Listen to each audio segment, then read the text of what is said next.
lutando contra sentimentos que obstruem, que dificultam, que atrapalham a nossa vida. E hoje nós vamos falar sobre ódio e também remorso. E basicamente a gente está seguindo o manual prático do espírita Dinei Pietro Pérez. E nós começamos assim: o Senhor de si mesmo.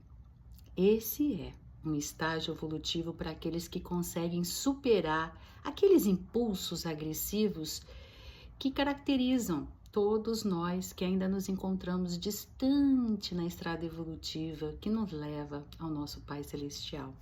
Vocês sabiam que os impulsos agressivos são resquícios ainda do instinto de conservação? São formas de defesa própria do animal. Por exemplo, a cócegas, né? É uma maneira pela qual o organismo sente um animal nas pernas para que ele pudesse se prevenir. Naquela época, né? No início, a cobra, um escorpião, uma aranha, né? Você sabe que se você fizer cócegas em você mesmo, você não sente cócegas? Mas por quê? Porque o cérebro da gente prevê. Era uma forma de defesa daquele imprevisto, né? É um instinto de conservação, de integridade no nosso corpo. E os impulsos agressivos eram a defesa do homem primitivo. A melhor defesa é o ataque, e assim por diante, né? E hoje ainda conservamos de uma forma sutil esses impulsos agressivos, e aí a gente justifica com frases do tipo: olha, corre sangue aqui na minha veia, né? E não água. Meu horóscopo é tal, por isso eu sou dessa maneira. Eu sou homem e não rato. Eu tenho sangue, sei lá, daquela região, de qualquer outra nacionalidade, né? Que a gente sempre fala, eu tenho sangue desse jeito, daquele jeito. Pois é, enquanto a gente não desistir da rudeza, nos tornamos, né, um passo. Se nós não tomarmos um passo decisivo no caminho do aprimoramento moral, se a gente não desiste da rudeza, a gente vai criar situações muito difíceis na nossa vida. E hoje nós vamos estudar esse capítulo 18 do Manual Prático do Espírita, onde Ney Pietro Pérez nos ensina sobre o ódio e sobre remorso, sobre mágoas, ressentimentos e inconformações. O ódio, ele se encontra ali dentro de nós com raízes que destrói de uma forma nefasta a nossa vida de relação. Queridos, se a gente não racionalizar alguns sentimentos para que eles não ganhem vida própria, a nossa vida se torna, né, é mais um motivo de sofrimento na nossa vida. Tá lá no livro Berço de Luz e Vinícius, ele traz, né, agora nas férias de julho, a gente pode talvez ler esse livro, é um romance, mas muito interessante. Ele fala assim, eu vou repetir essa frase: racionalizemos alguns sentimentos para que eles não ganhem vida própria e se torne mais um motivo de sofrimento. Pois é, da boa ou da má função da nossa mente depende a boa ou má direção que nós tomamos no caminho da nossa vida. Ou seja, os nossos destinos estão na dependência daqui, ó, da nossa mente, né? E Ney pergunta no livro, né? Até que limites pode o ódio nos levar? Que pergunta forte, né? Há uma grande diferença, gente, entre a gente possuir ou ser possuído. Para sermos senhores de nós mesmos, haveremos que vencer duas batalhas, a externa e a interna. E a mais difícil é a interna. E nem nos pergunta quais os vários modos pelos quais o ódio se manifesta em nós. Desde os atos, diz ele, mais sutis, onde a gente dissimula na hipocrisia social, né, com algumas formas de antipatia, até os atos de violência. E muitas vezes nós entendemos que violência, né, quando nós manifestamos o ódio, é com socos, com pontapés, artes marciais, facadas, tiros de revólver, né? E esquecemos, gente, que existem outras formas, que são as palavras. Miramês, no livro Horizontes da Fala, um livro excelente, ele diz que as palavras pronunciadas buscam outras da mesma faixa vibratória e formam aquela psicoesfera da Terra. E quando essas palavras são inferiores, o magnetismo dela é tão pesado, né, que a própria lei da gravidade as fazem cair. Consequentemente, né, nós é que estamos vivendo nesse oceano de pensamentos, de palavras que nós proferimos, né? Então, a gente lança no espaço, mas é ali onde nós estamos, onde nós descemos as nossas vibrações, é que nós vamos fazer parte delas mesmas, vamos receber a atuação, as energias, né, que vão atuar sobre a gente. Cuidado! Não nos iludamos achando que somos criaturas mansas porque não batemos em ninguém ou por não usar palavras que o agridem, né?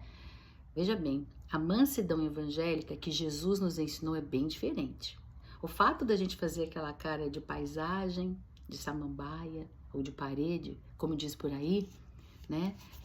Diante dos ataques que a gente recebe, não nos faz mansos.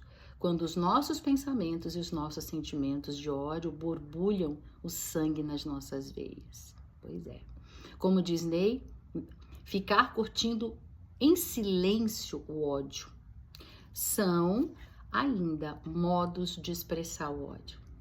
Fazendo aqui uma pausa, você sabia que esses sentimentos inferiores, qualquer outros positivos, os negativos, mas os negativos, eles desencadeiam bioquimicamente reações reais no nosso corpo físico e também psíquico. A repetição ao longo da nossa vida causa doenças seríssimas.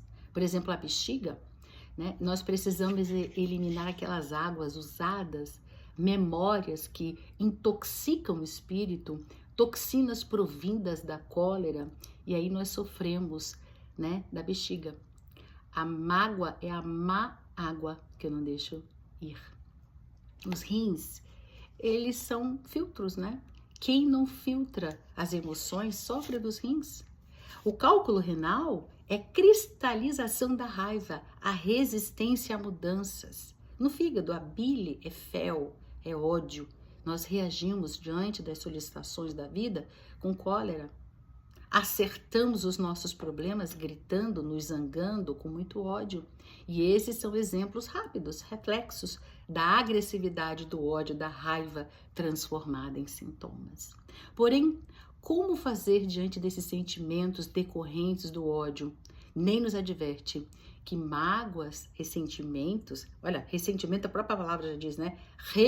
Sentir, é sentir algo em outro momento onde tudo que gerou como causa já mudou, foi lá no passado, né? Então as mágoas, os ressentimentos, as inconformações, desgostos, amarguras, né? Descontentamentos, injustiça, olha o que Ney fala, são sentimentos que vêm do ódio. É uma forma velada de ódio, diz ele. Fica ali no campo emocional, são resquícios impregnando o nosso discernimento, sombreando a nossa visão, impedindo a boa direção a tomar a vida, para nós tomarmos a nossa vida. Nota, existem correntes de autoajuda que estimulam o boxe, não é verdade? Para pôr para fora todo aquele ódio. Você coloca o retrato daquela pessoa e soca ela, soca no travesseiro aquela pessoa. Esse é o primeiro degrau, melhor aí no travesseiro, na box, do que na pessoa, né? Porém, nós estamos em outro patamar. Nós sabemos que o pensar e o sentir passa primeiro por nós e nos vincula ao outro e abre brechas para que irmãos que estão na espiritualidade, na faixa vibratória baixa, se sintonizem conosco. E nem sempre são obsessores, cobradores de feitos nossos em outras vidas, nas vidas pretéritas. Às vezes é por simpatia. Aquela pessoa fala assim, nossa, que tá no plano espiritual, né? Esse aí fez com aquele fulano que eu queria ter feito com meu marido quando eu estava viva. E aí fica junto da gente. Eu vou até ajudar ela, né? É tipo, somos brothers, entende? Não é tudo obsessor, cobrador. Nós atraímos esses espíritos que estão na mesma faixa vibratória. Então usamos o bom senso. Quando começarmos a fazer o curso aqui, nós estamos fazendo o curso de aprimoramento, a consciência espiritual é para acender a luz nas sombras. E o remorso, ele vem pelos sentimentos que ainda vem e volta. Aquele sentimento que vai e volta, a gente rumina, né? Então vamos analisar Jesus? Ele tinha traços característicos de uma imperturbável serenidade de espírito, não é? Nos fala aí um espírito de luz. Ele abre aspas, Miramês, no livro Cristos, ele diz assim, quando gravemente injuriado, Jesus não se exaltava. É lindo, né? Quando atraiçoado por Judas, Jesus diz, amigo, aqui veio, aqui vieste. Quando ele foi esbofeteado perante o tribunal, ele oferece a outra face, ou seja, a outra maneira de agir, né? Que não era o olho por olho, dente por dente, né? A vingança. Ele mostra a outra face, a outra forma, que é o perdão, né? Pois é. Ser feliz, gente, faz parte da nossa história, sim. E se perpetua tanto quanto nós permitimos. Basta que a gente recuse qualquer convite que nos façam, né? Que nos faz deixar de ser felizes. Perdão é nos tornar agente da nossa própria vida e não reagente, né? E não permitir que a gente vai se alimentar com as emoções alheias.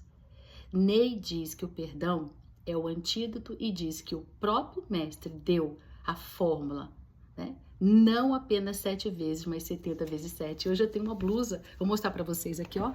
70 vezes 7, ó. É essa blusa aqui, né? Eu coloquei porque eu ia falar sobre isso. Então, não apenas 70 vezes 7, ou seja, o mestre estava falando sobre o perdão infinita e plenamente. Perdoar é se proteger das agressões internas. As agressões internas somos nós que fazemos. As mágoas, o ressentimento, nós que agredimos dentro de nós mesmos. Afinal, como diz por aí, o que importa não é o que o mundo nos apresenta, mas sim o que nós fazemos com que o mundo nos apresentou, né? Então, esse foi a nossa reflexão, né? E espero que tenha sido bom para vocês como foi para mim. Abraços fraternos.